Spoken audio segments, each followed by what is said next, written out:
जिंदाबाद। हम हमारा हक मांगते, नहीं किसी से भीख मांगते। हम हमारा हक मांगते, नहीं किसी से भीख मांगते। सीएचए एकता जिंदाबाद। सीएचए एकता जिंदाबाद।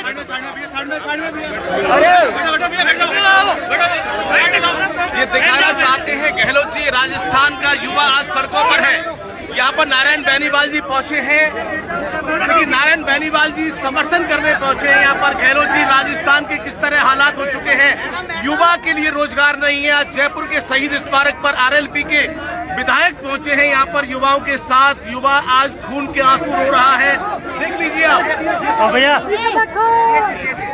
जो यहाँ पर कोविड के समय में जिन्होंने काम किया, अपनी जान की हथेली को यहाँ पर आप पर रख करके जिन्होंने काम किया, देख सकते हैं बहुत सारे लोग हैं, छात्राएं भी हैं यहाँ पर, इसके अलावा नौजवान भी हैं, और पूरा राजस्थान इस बात को देख रहा है आज। ये देखिए राजस्थान की बेरोजगारी का किस तरह का हाल है। यहाँ पर नारायण बेनीवाल जी पहुंचे हैं छात्रों के बीच में। गहलोत जी, आप देख लीजिए जयपुर में शहीद स्मारक पर आरएलपी के यहाँ पर विधायक पहुंचे हैं। यहाँ पर पोखराज के विधायक, तीनों विधायक यहाँ पहुंचे हैं। देखिए आप क्या कहना चाहेंगे साहब? यहाँ देखिए हालत किस तरह का है। जब कोरोना आया था तब अपनी दुनिया में हाहाकार था, तमाम मौतें हुई थी, इन लोगों ने साथ दिया था, लोगों को जीवन बचाया था। लेकिन आप देख लीजिए यहाँ पर बताइए साहब क्या कहेंगे आप? ये पूरे प्रदेश के लिए बड़ी विडम्बना की बात है कि आज जो युवा जो है, और विशेषकर जो कोविड हेल्थ सहायक के रूप में जो काम करके अपनी सेवाएं दे रहे थे, जिन्होंने कोरोना जैसी महामारी में जब बाप बेटे को और बेटा बाप को भी छोड़ने पे उतरू था, उस बीमारी के अंदर भी जिस तरह से कोविड हेल्थ सहायक ने इस प्रदेश के जनता की सेवा की, और उनको आज पद मुक्ति के आदेश कई जिलों के अंदर प्राप्त हुए हैं। अभी मेरी नागौर के सीएमएचओ से टेलीफोनिक वार्ता हुई थी, और मैं तो पहला व्यक्ति हूं जिसने विधानसभा के अंदर ही कहा कि कोविड हेल्थ सहायक के रूप में जिन बच्चों ने सेवा की उनको तुरंत आप नियमित करो, इनको अच्छी आप सैलरी दो, क्योंकि जब तक ये आर्थिक युग है, जब तक आप 5,000 6,000 रुपए में युवाओं का शोषण करोगे, और एक तरफ आप कह रहे हो युवा हमारे देश का भविष्य है, जब आप भविष्य के रूप के साथ ही खिलवाड़ कर रहे हो आप, तो एक अच्छा प्रदेश, अच्छा देश आप कैसे बनाओगे?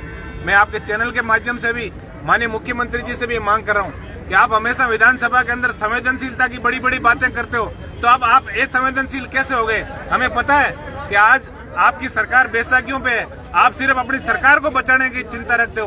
तो इन युवाओं का जो भविष्य है, इसके भविष्य के बारे में सोच के, और तमाम जो कोविड हेल्थ सहायक और यूटीबी और अन्य जो सेवाओं पे जो लगे हुए थे, उनको नियमित भी करो, और इनकी जो सैलरी है वो भी बढ़ा के, और कम से कम 20-30 हजार रुपया जब तक आप इन नवयुवकों को नहीं दोगे, तब तक अपने परिवार का भरण पोषण नहीं कैसे करेंगे? मेरी यही मांग है आपके चैनल के माध्यम से आप इन युवाओं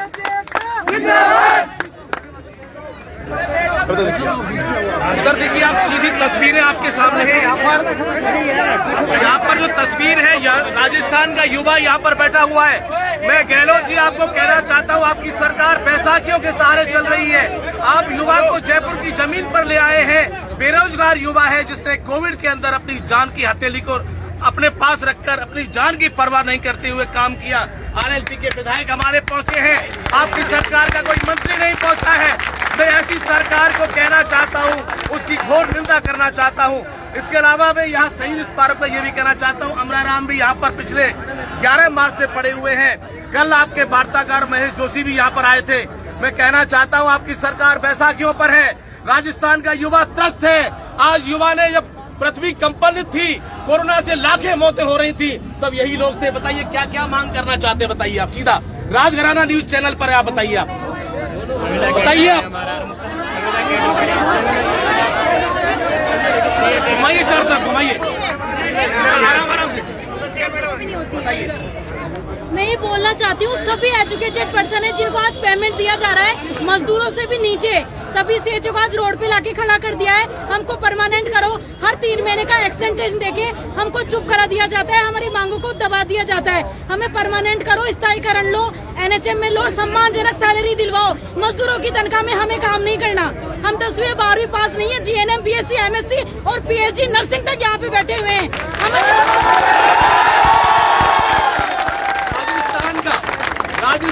के नेता और नौकरशाह, गहलोत साहब, मैं कहना चाहता हूं आपके लिए, राजस्थान के नेता और नौकरशाह राजस्थान को लूट रहे हैं, राजस्थान के लोगों की कमाई को खा रहे हैं। राजस्थान का युवा आज जयपुर की सड़कों पर है, लेकिन आपका द्वार, आपका घर यहाँ से बहुत कम दूरी पर है। आपको आहट सुनाई नहीं दे पा रही है। 2023 का जो बिगुल बजने वाला है, जब जनता सड़कों पर होती है तो राजों के सिंहासन हिल जाते हैं। मेरे साथ यहाँ पर विधायक बेनीवाल जी हैं।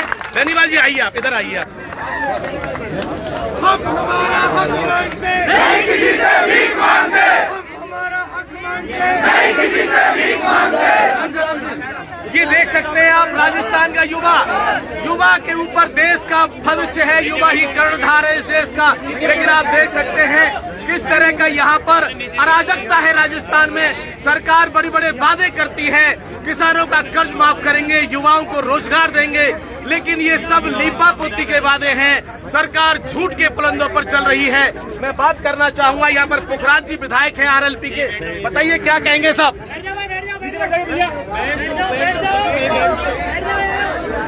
विधायक जी क्या कहेंगे, युवा सड़कों पर है आज। ये सरकार गूंगी बहरी है और इस सरकार को ये पता नहीं है कि जब देश और प्रदेश पूरा संक्रमण की स्थिति के अंदर था, जब CS इन लोगों ने अपना घर बार छोड़कर ऐसी स्थिति हो गई थी कि बाप बेटा से दूर होने की कोशिश करता था और बेटा बाप से दूर होने की कोशिश करता था। ऐसी स्थिति में CS ने वहाँ चिकित्सा सेवा में अपना योगदान दिया, ड्यूटी दी, और अब जब स्थिति नॉर्मल हुई तब सरकार ने इनको निकाल दिया। ये इनके साथ में अन्याय है।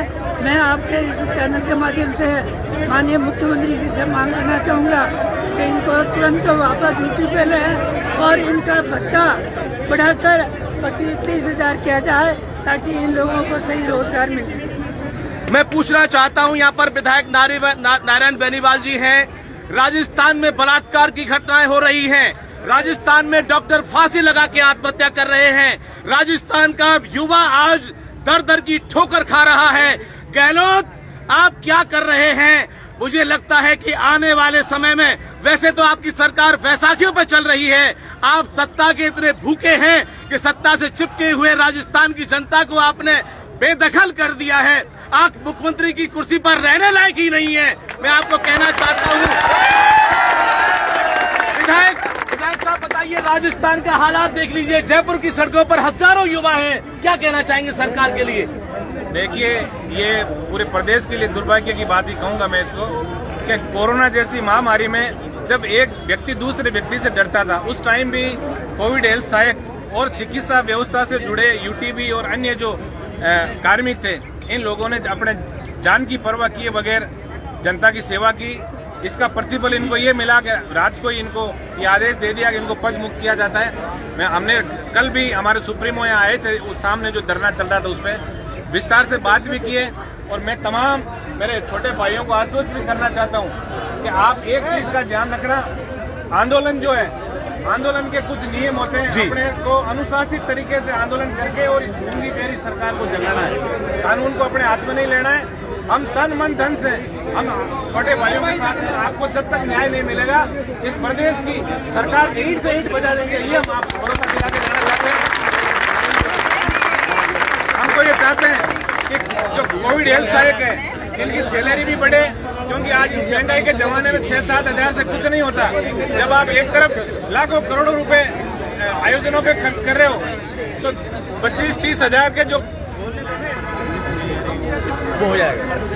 अभी परमिशन की जो बात कही है, देखिए परमिशन ही, आप लोग अनुशासित तरीके से आंदोलन करो, हम सामने बैठे हैं, हम आपके साथ खड़े मिलेंगे अंतिम समय तक। ये इतना मैं आपको भरोसा दिला के जाना चाहता हूँ। लेकिन एक ही चीज का ध्यान रखें, क्योंकि आप सब, मुझे दिख रहा है कि लगभग ग्रामीण परिवेश के लोग हैं। हम आंदोलन की रूपरेखा के बारे में नहीं जानते। सरकारों के कुछ बदमाश होते हैं, वो आंदोलनों के अंदर घुस के और अनुशासित तरीके को जो आंदोलन चल रहा होता है उसको गलत दिशा में ले जाते हैं। आपसे इतना ही निवेदन है मेरे छोटे भाइयों से, आप लोकतंत्र में हमें अपना हक और अधिकार मांगने के लिए आंदोलन करने की पूरी छूट है। हमें अनुशासित तरीके से आगे बढ़ना है और निश्चित रूप से आपको भरोसा दिला के जाना चाहता हूं कि पूरा राष्ट्रीय लोकतांत्रिक पार्टी परिवार, अभी यहाँ तीनों विधायक हैं, हमारी प्रदेश कार्यकारिणी की टीम भाई अमराराम जी को न्याय दिलाने के लिए सामने पिछले 4 दिनों से हम धरने पे बैठे हैं। हम पूरा आरएलपी परिवार, जब तक आपको न्याय नहीं मिलेगा, ईमानदारी से हम पूरा राष्ट्रीय लोकतांत्रिक पार्टी परिवार आपके साथ कंधे से कंधा मिला करेगा। गहलोत सरकार होश में आओ, होश में आओ, होश में आओ, गहलोत सरकार होश में आओ, होश में आओ, होश में आओ, गहलोत सरकार होश में आओ, होश में आओ, होश में आओ। मैं पूछना चाहता हूं विधायक जी से, यहाँ पर कोई आईपीएस की या आईसीएस की नौकरी लेने नहीं आए गहलोत साहब, यहाँ मंत्री बनने नहीं आए हैं, यहाँ पर मलाई खाने नहीं आए, यहाँ पर गरीब किसान का, गांव का बेटा आपसे अपना हक मांगने आया है। जयपुर की सड़कों पर पड़ा हुआ है, सरकार एयर कंडीशन ऑफिसों में बैठी हुई है, लेकिन यहाँ पर मैं नारायण बेनीवाल जी आपसे पूछना चाहता हूँ विधायक जी, ये गरीब के लोग हैं, गांव के लोग हैं, यहाँ पर पहुंचे हैं, मुझे आप बताइए क्या इनको न्याय सरकार नहीं दे पा रही है? ये यहाँ पर तड़प रहे हैं, न्याय मांगने आए हैं, आपसे उम्मीद है, क्या कहना चाहते हैं आप? देखिए, मैं तो आपके चैनल के माध्यम से भी मुख्यमंत्री जी से मांग करूंगा, संवेदनशीलता का जो झूठा जो ढोंग आप करते आ रहे हो लंबे समय से, उस ढोंग के चोले को आप कहीं उतारिए, इन बच्चों के साथ न्याय कीजिए, ताकि कहीं न कहीं इनकी दुआएं आपके जीवन में आगे काम आएगी। मुख्यमंत्री जी, अभी समय, आप सुधर जाओ, आप होश में आओ। एक तरफ आपके करोड़ों रुपए माफिया लूट रहे हैं, आज सारे सीएचए और अन्य जो यूटीबी पे लगे हैं, इनकी तनख्वाह मात्र 15 से 20 करोड़ रुपए पर मंथ है राजस्थान के अंदर। बहुत बड़ा कोई सरकारी खजाने में बाहर भी नहीं पड़ रहा है। मैं तो आपके चैनल के माध्यम से मुख्यमंत्री जी से मांग करूंगा कि सीएचए और यूटीबी और अन्य जो चिकित्सा सेवाओं से जुड़े हुए जो व्यक्ति हैं, इन सब की सैलरी भी बढ़ाओ, इनको स्थायी भी करो, ताकि इनका भी आने वाला जो भविष्य है वो कहीं न कहीं खुशहाल रहे। ये मैं मांग सरकार से करता हूँ। तो यहाँ नारायण बेनीवाल जी ने समर्थन दिया है, गहलोत सरकार को चेतावनी दी है, गहलोत सरकार तुम दलाली कर रहे हो, तुम भ्रष्टाचार कर रहे हो, अधिकारी जो बड़े नौकरशाह है उनको तुम लूट का खुला मौका दे रहे हो। यहाँ पर गरीब किसान का, गाँव का बेटा, यहाँ पर जिन्होंने कोरोना में मेहनत की है, वो आपसे यहाँ पर अपना हक मांगने आया है, वो हक नहीं दे रहा है आप लोग। लेकिन अगर आपने हक नहीं दिया तो आने वाले दिनों में एक बड़ा आंदोलन होगा, जिसका पूरा नेतृत्व आरएलपी के विधायक नारायण बेनीवाल जी ने कहा है। हम आपके साथ हैं। जो परमिशन की बात कहा है, मैं कहना चाहता हूं, कौन सा एसएचओ है जो आपको परमिशन नहीं देगा? लगातार आप बैठते रहिए, आरएलपी आपके साथ है।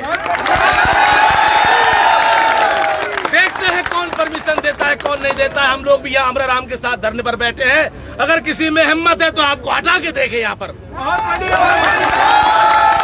मैं आपके साथ फेसबुक चैनल पर, मेरा राजघराना न्यूज से चैनल है, आप सभी लाइव देख सकते हैं अभी निकाल के मोबाइलों में, फेसबुक पर राजघराना न्यूज। डंके की चोट पर आपके साथ मैं मुकेश फौजदार, राजघराना न्यूज से।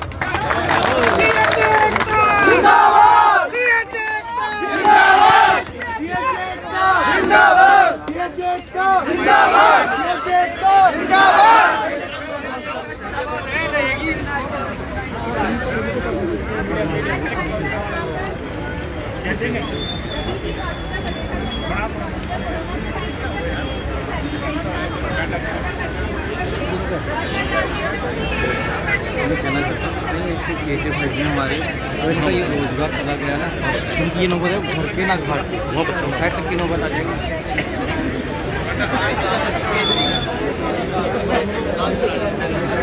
ठीक है भाई,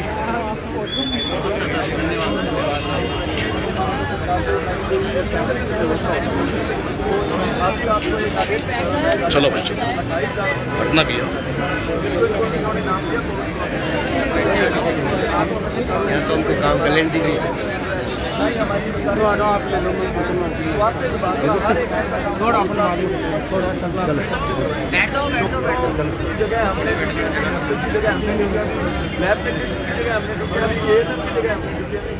कोई भी ऐसा काम नहीं था स्वास्थ्य विभाग का जो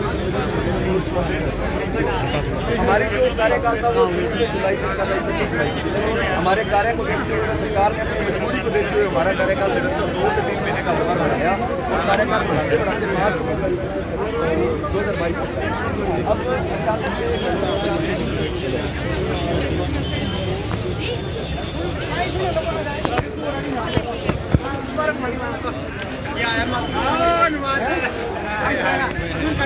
भाई साहब